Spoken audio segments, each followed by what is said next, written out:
Hello everyone, welcome our science classes.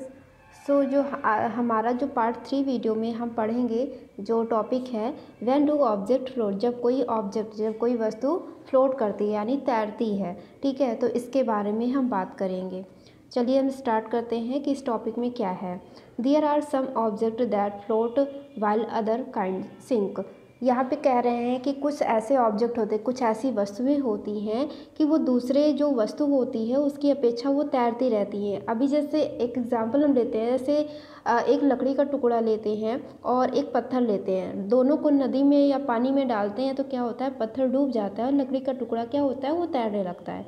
ठीक है, तो ऐसे ही कह रहे हैं कि अगर दो वस्तुओं को लेते हैं तो वो दूसरे की अपेक्षा कोई डूब जाती है, कोई तैरती रहती है। This depend on two factor, the buoyant force of the liquid and density of the object। तो ये जो फैक्टर होते हैं ये दो प्रकार से इसके ऊपर डिपेंड करता है कि इस पर कौन सा बल लग रहा है। पहला होता है एक buoyant force of the liquid, यानी लिक्विड के पर जो लिक्विड है यानी कि जो द्रव्य है उस पर जो पॉइंट फोर्स लगेगा यानी कि उत्प्रारक बल लगता है। ठीक है, उसके द्वारा जो लग रहा है बल उसको बात करेंगे। और नेक्स्ट है जो ऑब्जेक्ट पर जो घनत्व है, मतलब जो उसका भार है, जो वस्तु का भार है उसके बारे में बात करेंगे। Materials like steel and iron do not float on water. कुछ ऐसी धातु होती हैं जैसे स्टील है और लोहे की कुछ चीज़ें ऐसी हैं जो कि पानी पर नहीं तैरती हैं। The object whose density is less than that of water. कह रहे हैं जिस वस्तु की डेंसिटी कम होती है। ठीक है, मतलब कोई वस्तु है तो उसका अगर घनत्व उसका यानी उसका भार कम होता है, वाटर से कम होता है, तो वो क्या होता है, वो वस्तु उस पर तैरती है, मतलब पानी पर तैरती है। जैसे अगर हमने पानी लिया, उस पर हमने बॉल अगर हमने उसमें रख दिया पानी पे, तो क्या बॉल तैरती रहती है। प्लास्टिक की बॉल है तो वो तैरने लगती है। तो ये कह रहे हैं कि उसकी डेंसिटी कम है उस बॉल की, यानी कि उसका जो भार है, उसका वेट है, उसका लाइट जो भी है वो कम है, उसकी डेंसिटी उसको कहेंगे उसका कम है। If the density of an object is greater than that of water. अगर कह रहे हैं कि किसी वस्तु की डेंसिटी ज़्यादा होगी, किससे, वाटर से ज़्यादा होती है, यानी कि अगर उसका वस्तु का भार ज़्यादा होता है तो क्या होता है, the object sink in water. तो वो जो वस्तु होगी वो वाटर में डूब जाएगी। ठीक, सिंक इसमें होता है यहाँ पे डूब जाना, वाटर में यानी पानी में डूब जाना। तो इसमें ये था when you place any object in water it takes some space and displace some water. यदि अगर आप कह रहे हैं कि कोई ऐसी जगह हो, जैसे कहते हैं कि कोई वस्तु है, ठीक है, उसको पानी में रखते हैं, पानी के स्थान पे रखते हैं, तो क्या होता है, इट टेक्स सम स्पेस, तो वो क्या होता है, उतनी दूर की जगह घेर लेता है। ठीक है, और डिस्प्लेस सम वाटर, और वाटर को स्थानांतरित कर देता है। इसके एग्जाम्पल बताते हैं, जैसे नदी है, नदी में क्या होता है, नाव तैरती रहती है। ठीक है, नाव चलती रहती है, तो वो क्या हुआ, उतनी जगह को उसने घेर लिया। ठीक है, उस नाव ने उतनी जगह को घेर लिया, स्पेस को उसने कवर कर लिया, और उतनी दूर का जो पानी है उसको विस्थापित कर देता है, मतलब उतनी दूर का पानी हट जाता है। ठीक है, तो इस तरह से वो जो वस्तु है उसका जगह घेर लेती है, उस पानी की जगह घेर लेती है। If the weight of the object is more than the weight of the displaced water. और कह रहे हैं कि अगर ऑब्जेक्ट जो जैसे कोई वस्तु है अगर उसका भार ज़्यादा है, ठीक है, तो क्या होगा, तो वो और भी ज़्यादा उसका पानी की जो जगह है उसको और कवर कर लेता है। ठीक है, इफ़ सिंक, और फिर क्या होता है, वो डूब जाता है। मतलब इसका ये एग्जाम्पल के थ्रू बताते हैं, जैसे आपको ये पानी है, ठीक है, इस पर कोई नाव ऐसे तैर रही है, नाव जा रही है, तो ये जो इतनी दूर का पानी होगा, ठीक है, थोड़ा सा गड्ढा तो हो ही जाएगा, यहाँ पे कवर कर लेगा ये। ठीक है, तो यही कह रहे हैं कि अगर ये फ्लोट करेगी, तैरती रहेगी, तो ये कवर कर लेगी, यानी इसका ये जो नाव है इतनी दूर का पानी का स्पेस कवर कर लेगा। अगर यही नाव ज़्यादा भारी हो जाएगी तो इस पानी के अंदर डूब जाएगी। तो इसमें यही बताया गया है। If the weight, one second, हाँ, if the weight of the body is equal to the weight of the displace water. अगर कह रहे हैं कि जो वस्तु है, जैसे ये पानी है, ठीक है, और कोई इस पे वस्तु है, जैसे ये नाव है, ठीक है, ये नाव है, इस पर कोई जैसे इंसान बैठ गया, ठीक है, तो क्या कह रहे हैं इसमें, अगर इस वस्तु का भार, जैसे ये नाव का भार इसके जहाँ पे ये पानी पे ये तैर रही है, तो इन दोनों का, जैसे नाव का ये पानी, ठीक है, दोनों का अगर इक्वल हो जाएगा तो क्या होगा, it float but emerged in water, ये तैरेगी लेकिन क्या होगी, ये पानी में डूबी हुई रहेगी। जैसे एग्जाम्पल बताते हैं, पनडुब्बी क्या होती है, वो उसके नीचे ही रहती है, ज़्यादा उसका डेंसिटी ज़्यादा होती है पनडुब्बी की, ठीक है, तो वो नीचे ही रहती है। इसी तरह ये होता है, ठीक है। इमर्ज्ड मीन्स होता है पानी में डूबा हुआ। If the weight of the body is less than the weight of the displace water, अगर वही कह रहे हैं कि जैसे कोई वस्तु है उसका वेट कम हो गया, किससे, जो स्थानांतरित यानी कि जो विस्थापित जो पानी है, यानी जो जितनी दूर का पानी हट गया है, ठीक है, और उसकी जो वस्तु जैसे उस पर पड़ा, जैसे नाव उस पर पड़ी, नाव का जो भार है वो कम है, किससे, जहाँ पे वो जगह घेर रहा है, तो क्या होगा, it gets pushed up so that it float on water, तो क्या होगा, वो उतनी जगह का फिर से वो पानी घेर लेता है, मतलब धक्का देता है, पुश्ड यानी धकेल देता है, वो वस्तु क्या होती है, उस पानी को धकेल देती है नीचे और उस पर पानी पे तैरने लगती है, ठीक। अगर इस टॉपिक में अगर नहीं समझ में आया होगा आपको, तो हम आपको और अच्छे से क्लियर बता देंगे, आप कमेंट बॉक्स में बताइएगा, ठीक है। However, if we make the object float on other liquid than water, कभी कभी ऐसा होता है कि जैसे कोई वस्तु है तो वो लिक्विड, जो कोई चीज़ें ऐसी थी लिक्विड तो होती हैं, लेकिन वो कोई पानी में तैरती हैं, कोई पानी में डूब जाती हैं, ठीक है। और क्या होता है, then the object float at different level, लेकिन क्या होता है कि वो वस्तु क्या होती है, उनके तैरने का जो तरीका होता है वो अलग अलग परत का होता है, लेवल का होता है। This is because each liquid has different density, इससे हम इसलिए क्यों होता है कि जितने भी लिक्विड होते हैं उनका अलग अलग भार होता है, ठीक है।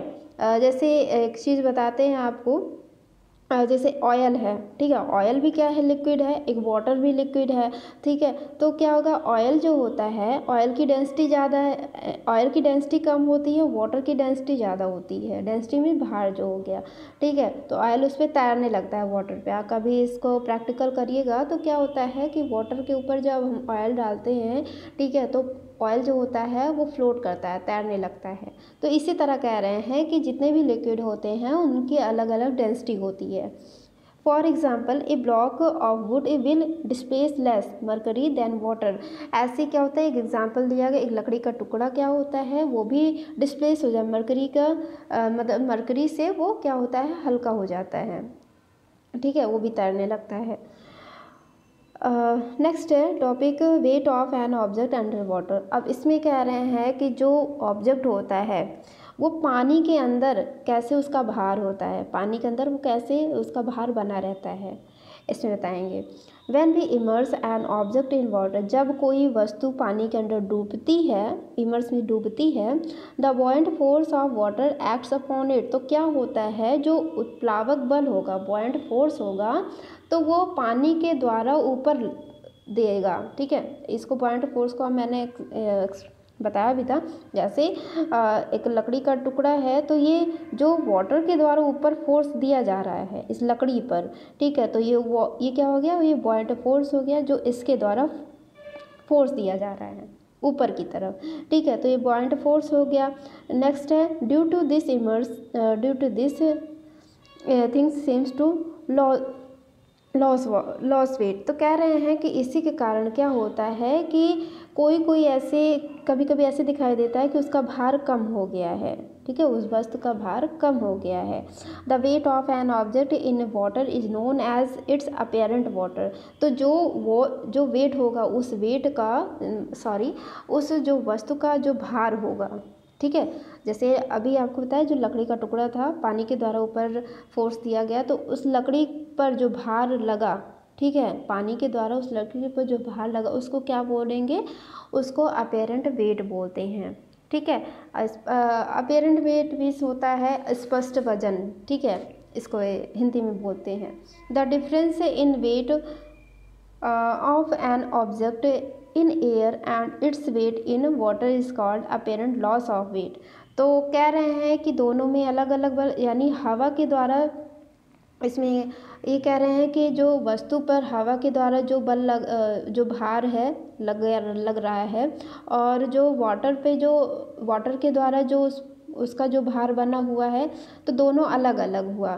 ठीक है, तो इसको हम क्या कहेंगे, लॉस ऑफ वेट का अपरेंट लॉस ऑफ वेट बोलेंगे। ठीक है, यानी कि वजन का स्पष्ट नुकसान बोलेंगे, यानी उसका नुकसान हो रहा है, उसके भार का नुकसान हो रहा है। दो लगा, एक अपेरेंट वेट यानी स्पष्ट वजन लगा है, एक लगा है अपेरेंट लॉस ऑफ वेट। ठीक है, एक जो उसमें हवा चली जाती है, किसमें, उस ऑब्जेक्ट में जब हवा चली जाए उसका भार क्या हो जाता है, कम हो जाता है। और दूसरा एक जो वाटर के द्वारा उस पर फोर्स लग रहा है, तो उसका भार जो बना हुआ है, तो दोनों में अलग अलग अंतर आ गया, तो इसीलिए इसको कहा गया अपेरेंट लॉस ऑफ वेट कहा गया। This gives us the बॉइंट force of the object. तो ये क्या देता है, ये दोनों मिलके देते हैं बॉइंट फोर्स देते हैं। उस ऑब्जेक्ट पर क्या लगाते हैं, यानी वस्तु पर क्या लगाएंगे, बॉइंट फोर्स, उत्प्लावक बल लगाते हैं, यानी देते हैं। इसका एक फॉर्मूला दिया गया है, इससे हम अपेरेंट लॉस ऑफ वेट निकालते हैं, real weight minus apparent weight. Real weight क्या है, वस्तु का जो रियल जो भार होगा, यानी कि वास्तविक जो भार होगा वो होता है। अपेरेंट क्या है, अपेरेंट यानी स्पष्ट वजन, थोड़ा सा लगभग कह सकते हैं, एकदम स्पष्ट नहीं कह सकते हैं। अपेरेंट में यही होता है कि लगभग जो का वेट है उसका। ठीक है, नेक्स्ट है The famous Greek scientist Archimedes discovered the fact that if the water pushed aside by an object is equal to the real weight of the object। तो एक फेमस यानी एक साइंटिस्ट थे, ठीक है, बहुत प्रसिद्ध ग्रीक साइंटिस्ट थे जिनका नाम आर्किमिडीज था। तो उन्होंने डिस्कवर किया, उन्होंने खोज की थी कि क्या था, एक तथ्य था that if the water pushed aside, अगर जो पानी होता है वो अंदर की तरफ अगर धकेलता है, यानी वस्तु को अंदर की तरफ धकेलता है, तो क्या होता है, equal to the real weight of water. तो वो जो वस्तु का भार होगा उसके इक्वल होगा। किसके इक्वल होगा, जो अंदर पानी भार, जो अंदर की तरफ जो वाटर प्रेशर दे रहा है, यानी कि जो फोर्स लगा रहा है, वो उसके इक्वल होता है। दिस इज़ नोन है आर्किमिडीज प्रिंसिपल। इसको क्या कहते हैं, आर्किमिडीज का सिद्धांत कहते हैं। ठीक है, नेक्स्ट है इसमें, do you know the instrument use to measure density of liquid is called hydrometer. तो जो घनत्व को, ठीक है, जो घनत्व होता है किसी वस्तु का, अगर घनत्व नापना है, ठीक है, माप लेनी है, तो एक यंत्र होता है, यानी कि एक इंस्ट्रूमेंट होता है। जैसे लिक्विड है, तो लिक्विड से कोई घनत्व लेना है, उसका माप लेना है, तो एक हाइड्रोमीटर होता है इंस्ट्रूमेंट, उससे हम मापन करते हैं, यानी माप लेते हैं। नेक्स्ट है इसमें फिजिकल चेंज। फिजिकल चेंज क्या होता है, भौतिक परिवर्तन। Physical change is temporary change. Physical change क्या होता है, अस्थायी चेंज होता है, कभी भी ये चीज़ को चेंज कर सकते हैं। This change can be reversed. तो यह जो बदलाव होता है ये इसको वापस भी ला सकते हैं। अब इसमें एग्जांपल बताएंगे क्या होता है। Water becomes ice when cooled and change back to water when heated. तो जैसे वाटर होता है तो उसको हम आइस में चेंज करते हैं, जब वो आइस ठंडी हो जाती है तो वो फिर से वापस हम उसको वाटर में ला सकते हैं। फिर से अगर वो वाटर का फॉर्म ले लेता है, यानी वाटर का रूप ले लेता है, तो फिर से हम उसको गर्म कर सकते हैं। ठीक है, तो यही है कि इसको हम बार बार रिवर्स कर सकते हैं, इसकी अवस्था को हम बार बार वापस ला सकते हैं। आइस से क्या हो गया वाटर, वाटर से आइस, ऐसे ही। Physical change also happens when we mix one thing with another. तो फिजिकल चेंज ऐसे भी होता है जब एक चीज़ों में दूसरी चीज़ को मिला दिया जाता है। फॉर एग्जांपल, इसमें एग्जांपल दे रहे हैं, when salt dissolve in water. जब नमक में क्या होता है, पानी में नमक जब घुल जाता है, ठीक है, जब पानी में नमक घुल जाता है, it forms a salt solution. तो एक ये क्या बनाता है, ये नमक का मिश्रण बनाता है, घोल बनाता है। ठीक है, but we can always separate the salt and water by distillation. लेकिन क्या होता है, नमक को और पानी को हम हमेशा अलग कर सकते हैं। और किस विधि से कर सकते हैं, डिस्टिलेशन होता है, एक विधि होती है, आसवन जिसको बोलते हैं। हीट करके निकाला जाता है, तो वो इसमें साल्ट अलग हो जाता है, वाटर अलग हो जाता है। ठीक है, नेक्स्ट है इसमें केमिकल चेंज। केमिकल चेंज क्या होता है, इसमें रासायनिक परिवर्तन होता है।